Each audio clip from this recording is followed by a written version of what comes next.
There were all these doctors telling me I was fine. And in retrospect, I don't really blame them for missing the cancer. As I explained, I was difficult to diagnose. So then I'll tell you, I don't fault them for it all. But what I do fault them for was poo-pooing my fears and my worries, because that almost made me give up. And if I had given up, I'd probably be dead by now.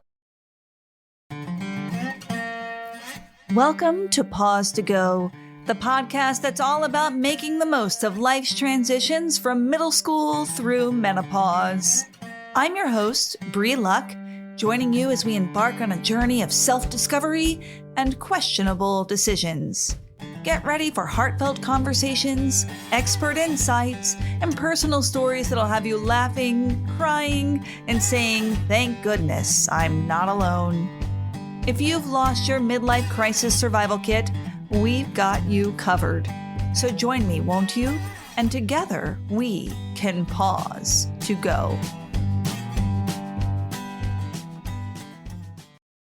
In this week's episode, I had the privilege of sitting down with the remarkable Cora Schenberg. Cora is a postmenopausal uterine cancer survivor whose path to diagnosis was fraught with complications. I want to prepare you. This episode does go into some heavy and graphic content, but it's an essential conversation for us to have.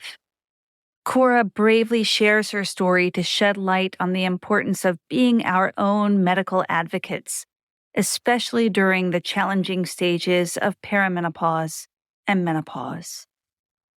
Cora Schenberg is no stranger to the power of storytelling, having published her work in the esteemed publications of Brainchild, Full Grown People, The Utne Reader, and Streetlight. By day, she shares her knowledge and passion for German and literature as a professor at the University of Virginia, and today she's here to share her own personal story, a journey of survival, resilience, the strength to speak up for oneself, and ultimately, love. But before we dive into this gripping interview, I want to extend an invitation to our own new workshop, PodCamp 2023. If you are a coach, a healer, or an educator looking to find your voice and share your message with the world, this workshop is your golden opportunity. Join us starting July 10th for a transformative 30-day experience that will take your podcast from concept to broadcast. Find all the details in the show notes. And now, join us as we pause to listen, learn, and advocate for ourselves and for each other. Cora's story is a powerful reminder that we have the strength within us to navigate the challenges that come our way.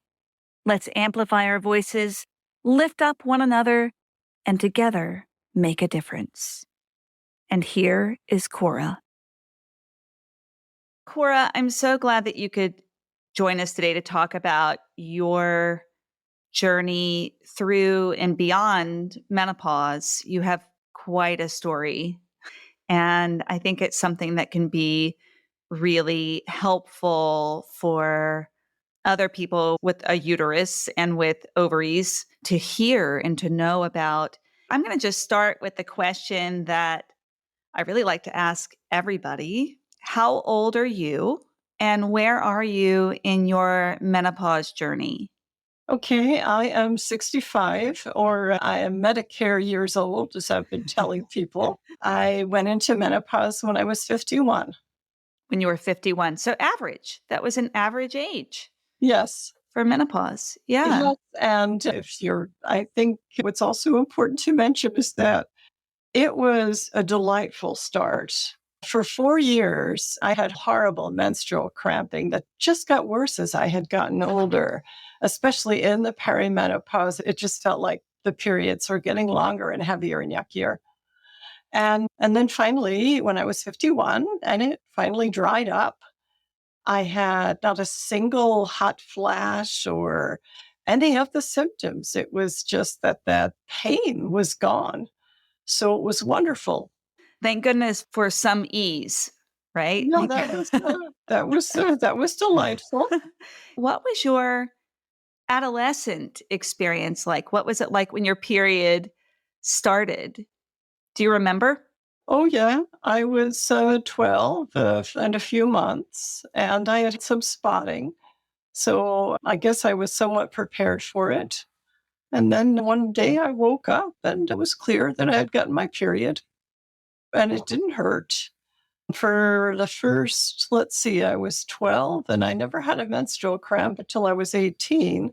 In those years, the worst thing that could happen was I didn't feel any pain. And I had some embarrassing times when one time I was in middle school and I was wearing these salmon colored trousers. And I didn't know I had my period until everybody told me. And that was pretty awful. But yeah, Did you feel prepared for menstruation? pretty much. Yeah. My mother had told me about it. And we had sex ed classes that told us about menstruation. And I had a little bit of spotting in the months before I actually got my period. So I was prepared. And then I had some friends who were starting. And of course, in those days, when you got your period, they didn't have sanitary napkins that had these nice little adhesives on the back. You had to put this whole belt on that held the sanitary napkin in. And it was rather awkward in those days. But that's what we had. I remember coming across those in my grandmother's house, in my mother's house, and really being very confused by them and thinking they looked very complicated. They were. So you got through puberty and then you went through a whole adult fertile period, right? You had a child Yep. who is now grown, an incredible young man. It's perfect. Oh, Perfect for me, as a oh. human being. And now you are in a very different place. So you started to tell us a little bit about your perimenopause and menopause experience. Can you tell us a little more about that and take us to where you are right now, which has a really interesting and frankly terrifying journey? I want to warn people about that because it is a little heavy, but you're okay now. So I also Yeah. want people to know that before we get into it. So Thank you. I'm okay now, and I've been okay for 10 years. So, yeah, that's the really good part. But I consider my story a cautionary tale. And if it has a moral, it's that you are the expert on your body, on your own body. As much as doctors know, they're not inside your body. So, yeah, to return to the particulars of my story, getting my period and the perimenopause, it was messy, it was painful, I had cramps. And then when I was 51, it finally dried up, it went away, and I had no more bleeding. And I also had no menopause symptoms, which was delightful and surprising. I wasn't breaking out into a sweat, waking up drenched, or anything like that. But then we were at the beach. I was 55 by then and had been in menopause for 4 years. And my husband and son and I were all at the beach and we were going to go down swimming. And I went to the bathroom to change into my bathing suit. And I found a trace of blood on my underwear. And I thought, I bet that happens all the time. And it's probably just a fluke. I won't see any more blood. We went down and swam and came back and put on my underwear again. And I noticed there was more blood. It was trace amounts. So I told my husband, and we found a drugstore and I bought just those little panty shields. I figured that's all we needed. And then at some point while we were still on our trip, I did Google bleeding after menopause.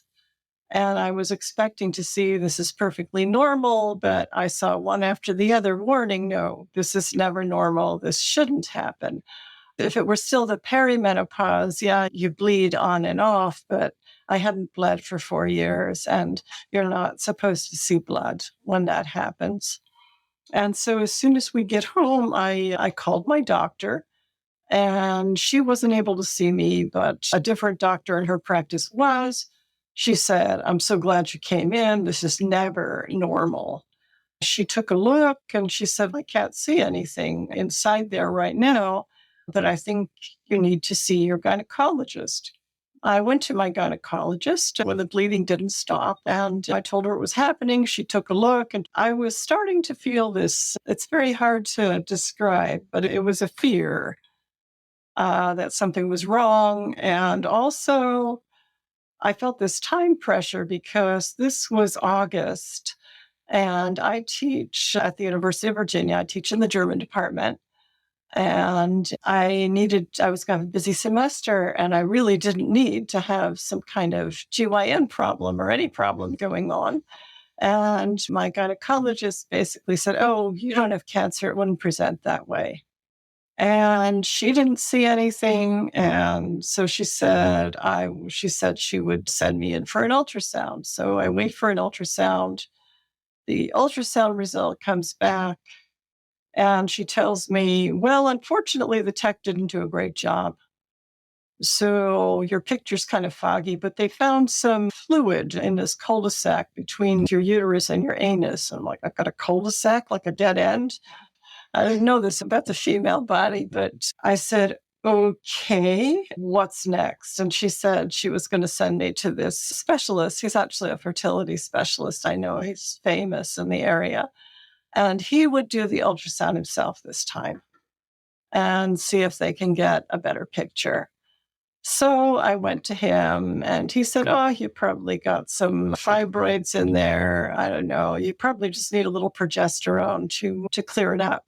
Had you had fibroids I before? I had fibroids before in the early 90s. In fact, I had the full myomectomy surgery for fibroids. They tried to get it with the small laparoscope, but they weren't able to do that. So I got a big old smile on my belly. Yeah, bikini scar, I guess you'd call it. And so I thought, oh, last time I had fibroids, there was a big, long healing process. And so he said I should get a uterine biopsy, and he would send me to a colleague. And so between each of these doctor's visits, it's taken forever. And the bleeding is getting heavier, and I'm getting cramps, and work has started. And so I go to this next doctor, this colleague of the specialist. She did the biopsy, and I had to wait for that. And she said, "Fortunately, you don't have cancer." And I said, "Oh." And she said, "I barely got anything." And this is where I have to get a little bit graphic. The cervix is the opening of the uterus, right? That's where babies come out. And to do this biopsy, she had to stick some kind of an instrument inside there, very tiny instrument. But it seemed like my cervix was made by the DoD, the Department of Defense. It's like she had a lot of trouble getting anything in there. But what she said was, if you had cancer, all this nasty brown stuff would have come pouring out. And it just sounded so disgusting. And I'm like, okay, I'm glad don't have cancer, but why am I bleeding? And she says, "I don't know, Cora. It's a mystery. We may never find out why you're bleeding. You can always have a hysterectomy." How did you feel in that moment when she said that and responded in that way? Like, "Oh, well, you can always have a hysterectomy." I felt horrible. I almost felt like she was telling me that I was wasting her time. Oh, it's a mystery. And it's not that I objected in principle to a hysterectomy, but to say it in such a gratuitous fashion. "Oh, you can always have a hysterectomy." I didn't want to have one without knowing what was wrong with me, if anything. And that was my fourth doctor. And I could back up a little bit. I was having to wait for one of these doctors because between each of these appointments, there were several weeks. "Oh, come back in X weeks," or whatever. I went to my regular doctor, who is usually extremely conscientious and sympathetic. At one point, I had months where my only symptom was this extreme fatigue, and I was starting to think I was crazy. But she kept testing, and it finally turned out that I had mono, which if I had been 21, she would have found it right away. But because I was 51, she was, of course, testing for the things like leukemia that you would start with first on an older person, Lyme disease, before she found the mono. And I was really surprised. I went back to her and I thought, maybe I should have my iron tested. I was really feeling tired and crampy. And I was afraid, gosh, how much blood am I losing? It just doesn't stop. And she said, oh, you've just been dribbling for a few weeks, for a month. That's nothing. And I felt like an idiot. That word, dribbling, when I'm complaining to her about my dribbling. So I was already low. And then I went to this doctor and she didn't have any answers. And so I just thought, all right, either I guess I have hysterectomy or I've got to live with this. And I didn't like living with that pain, but I was almost ready to give up. I think she was my fourth doctor and I didn't have any answers. You were almost ready to give up and get a hysterectomy, or give up and live with the pain? Live with the pain, just keep buying all those feminine hygiene products. I was just buying them by the ton. And this therapist, a local therapist, James Yates is his name, he was offering a workshop, and I think he called it Throw Everything at It. He had been through a terrible experience where his wife had gotten very ill and they weren't getting answers. And so he decided that after he had helped his wife by advocating for her, and through his advocating finally getting answers, he would help us to either advocate for ourselves or find an advocate. And so I went to that workshop for people with either chronic or life-threatening diseases. By then, I figured I've been bleeding for 3 months, and I figured that was pretty chronic for that kind of bleeding.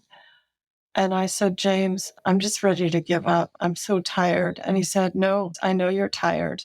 And that's the way all of us feel when we get sick. But this is not the time to give up or to rest. This is the time to fight.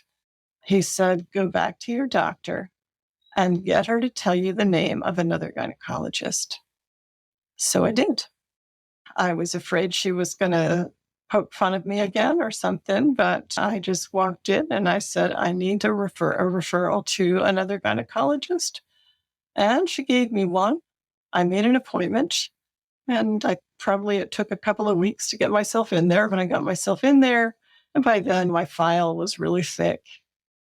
But the doctor read it and she came out and she said, you have been through so much. And that was the first time that any of my doctors had expressed any sympathy, any empathy. I just wanted to cry. And she said, when Dr. So-and-so did his ultrasound, why didn't he use a contrast dye? That would have helped cancer show up. And he said, you have polyps and that they're harmless.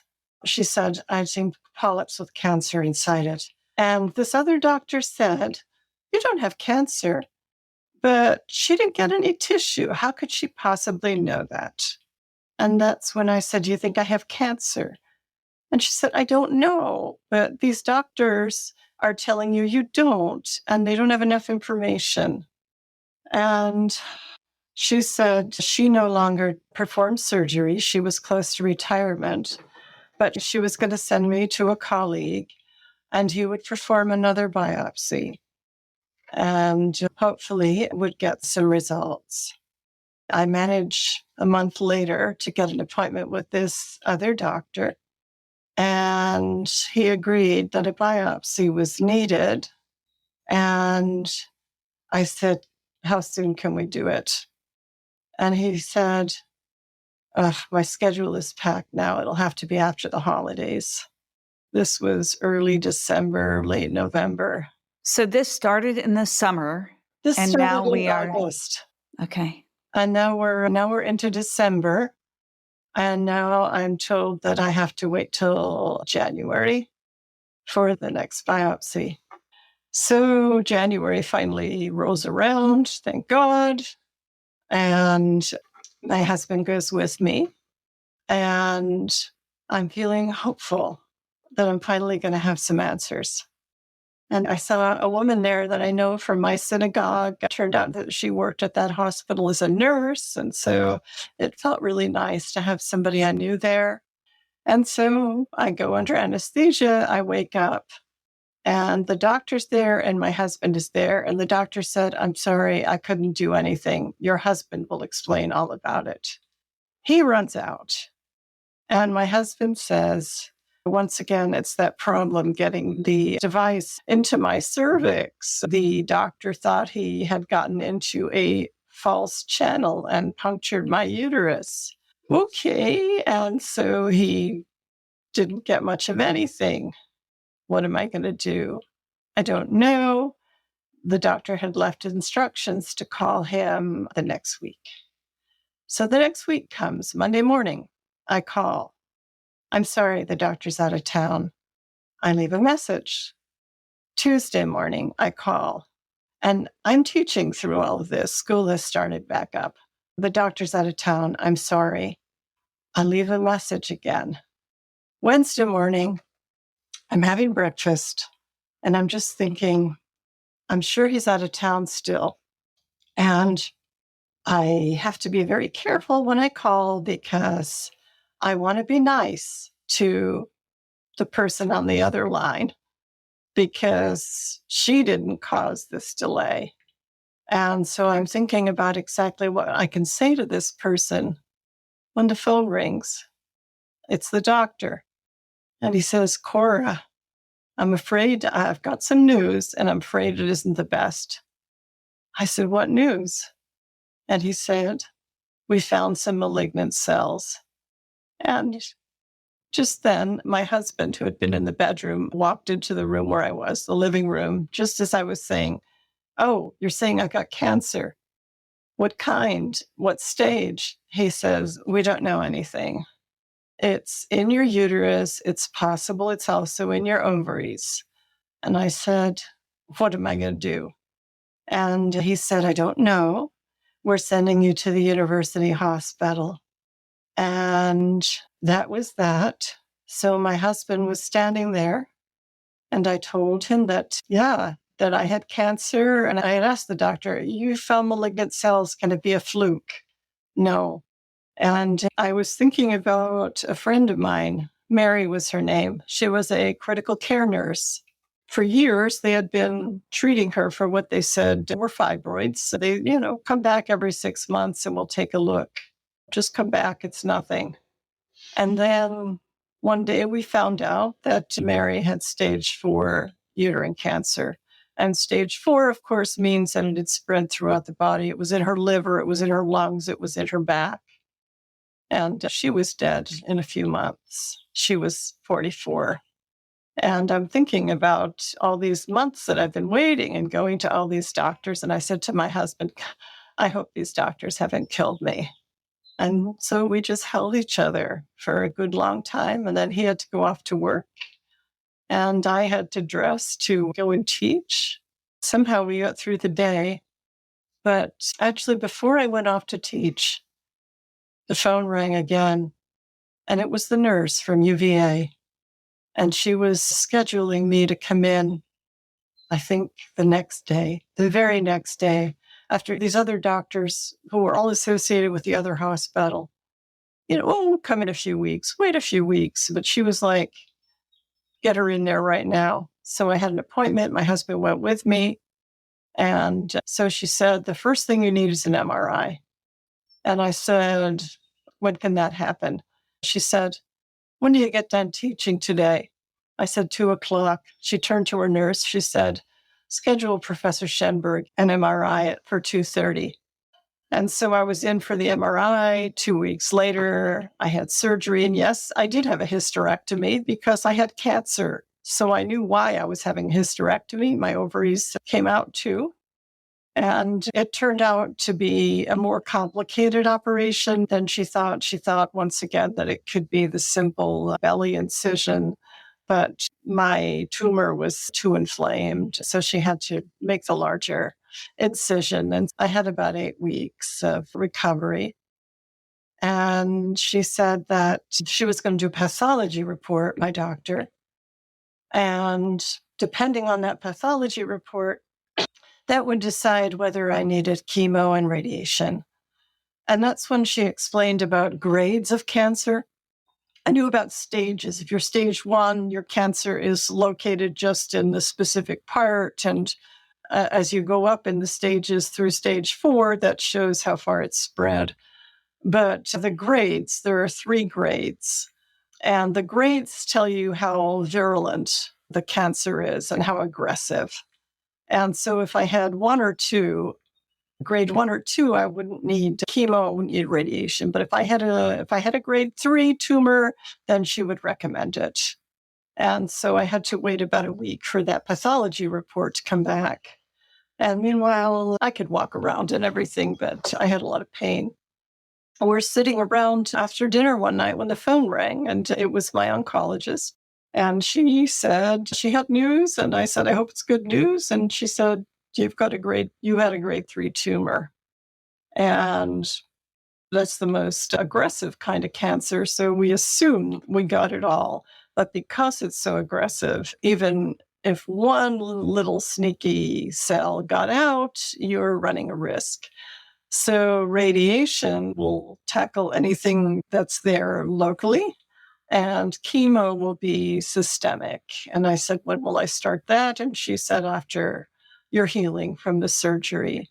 So I had the 8 weeks of healing, and I'm one of the luckier Americans. I have an insurance policy that includes temporary disability, which meant that even though I couldn't teach for 8 weeks, I was still being paid. And the people who took my classes were also paid, which is a great boon, and which I think not only every American, but every human being deserves.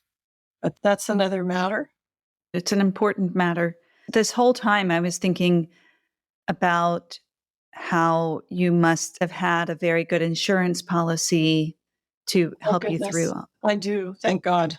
Yeah, yeah. But I'll tell you, even that, when it was all said and done, and we're talking 10 years ago, when it was all said and done, when I had finished everything, if I had paid all those bills myself, it would have come to well over $100,000.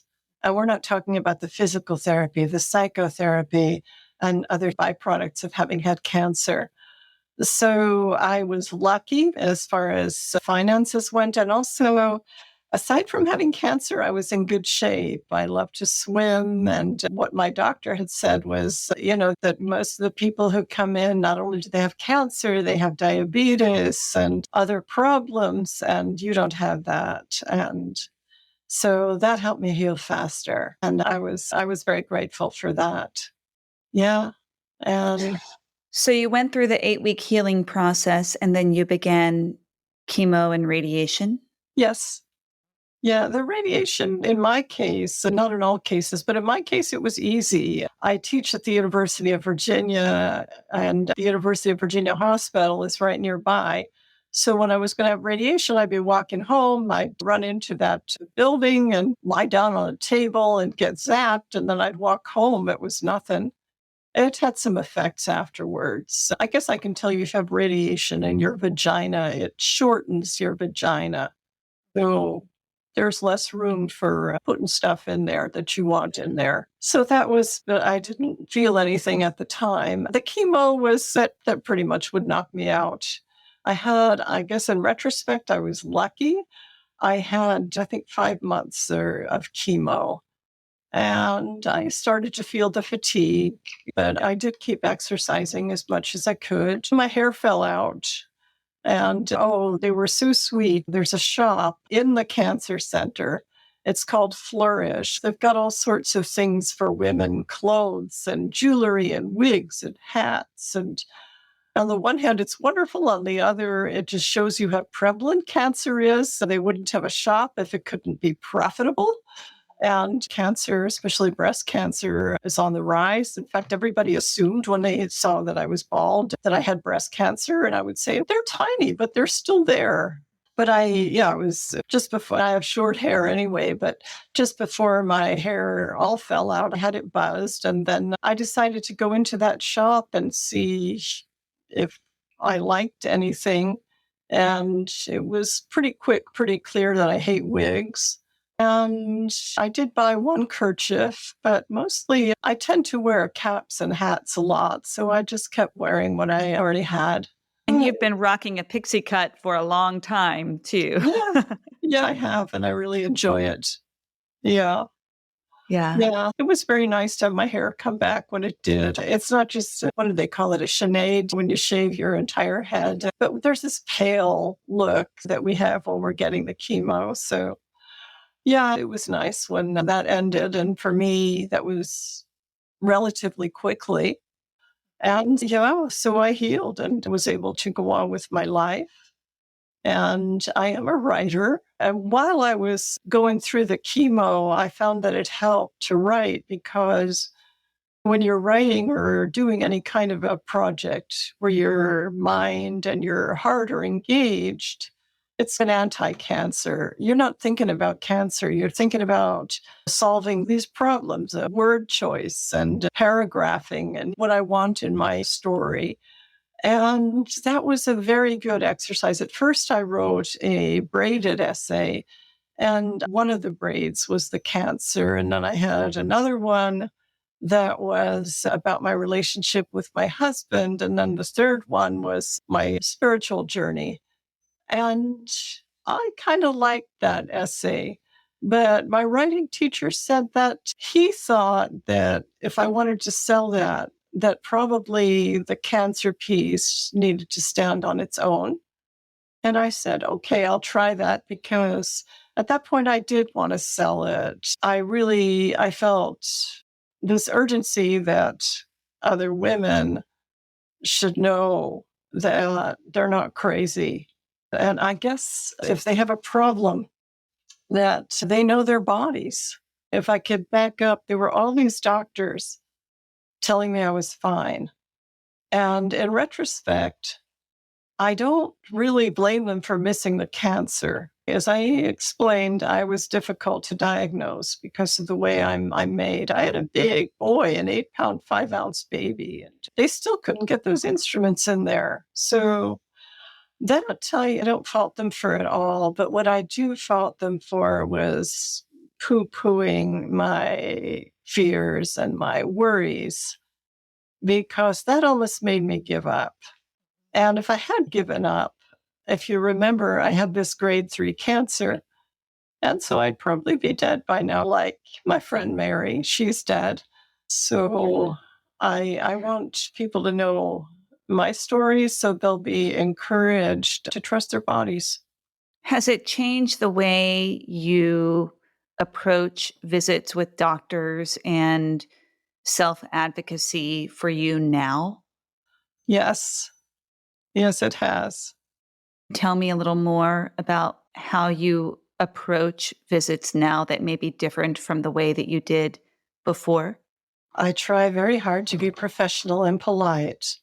But if I'm not getting answers, I might press for them, but then I'm not going to get blood out of a rock. So I'll go to somebody else, get a second, third, fourth opinion. And to me, back at the time when I had the symptoms of what I now know was the cancer, I thought, okay, one misdiagnosis, two misdiagnoses, but can so many doctors be wrong? And the answer is yes. I had a relatively minor problem last week, and my doctor wasn't able to figure it out. She was very nice, but I went to another doctor who did figure it out. It's very easy for us in many ways to trust the authority of anyone. Really, it's not just a medical issue, but in this case, it is. We have to remember that, particularly in the medical field, doctors are operating in silos. So their perception of an issue is going to be colored or supported by what they've already seen and the biases that come from that. If we're in a bubble, we make assumptions that that is how things are. And that's not, it's not the fault of the individual. You can love your doctor, you can have a lot of respect for that person, but it's also worthwhile to check in with someone who's maybe had a different bubble, had different experiences. And it just took you a lot to find those people. But it also sounds, and please correct me if I'm wrong, that the first series of doctors that you saw were all affiliated with the same hospital. Is that right? Yes, they didn't work in that hospital, but they had an affiliation with that hospital. So, no, to be fair, I have some friends who swear by their experience with that hospital and not with the university hospital and vice versa. I think I had particularly good luck with my gynecological oncologist. I think the day of my surgery, my husband saw that a list had come out of the 10 best surgeons in the various fields, and my doctor was on that list. And I love her. That's great. I also want to be clear, we're not throwing any doctors under the bus here. We're just acknowledging that the system is flawed, that we as humans have natural biases, and also that we need to check our own impulse to blindly trust someone because we think that they are an authority.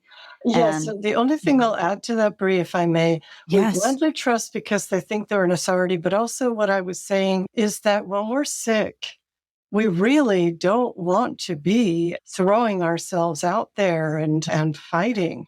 We want to be home in bed. When I had those cancer symptoms for what turned out to be 6 months, the best part of my day was the end of the day. I would take a bath, and water always feels good on a cramping stomach. I had these strong pain pills. Fortunately, I'm not an addict. So I would take a bath and I would take this Tylenol 3 or whatever it was. And I would lie down in bed beside my husband and we would watch something innocuous on television. And that's pretty much what you want to do when you're sick. But as James so brilliantly pointed out, if you can't do it, if you can't advocate for yourself, then hopefully you can find somebody who can do it for you. He did it for his wife. Yeah, because in my case and in many other cases, it is a matter of life and death. I'm so glad that you had that care. And I would also say to other people who are going through this, if you can find that kind of therapeutic care and supportive care as well, go for it. If you can afford it and if you can find it, please take advantage of that because for you, it made all the difference, really. One final question. What is one wish that you have for other people who are going through menopause, for people who are having symptoms that are inexplicable or a little odd? What is a wish that you have for them? I would wish that they pay attention to their bodies and I guess to their instincts. If they think that something is wrong, that they should find out what that is. And if I'm allowed to add another wish, it would be for support.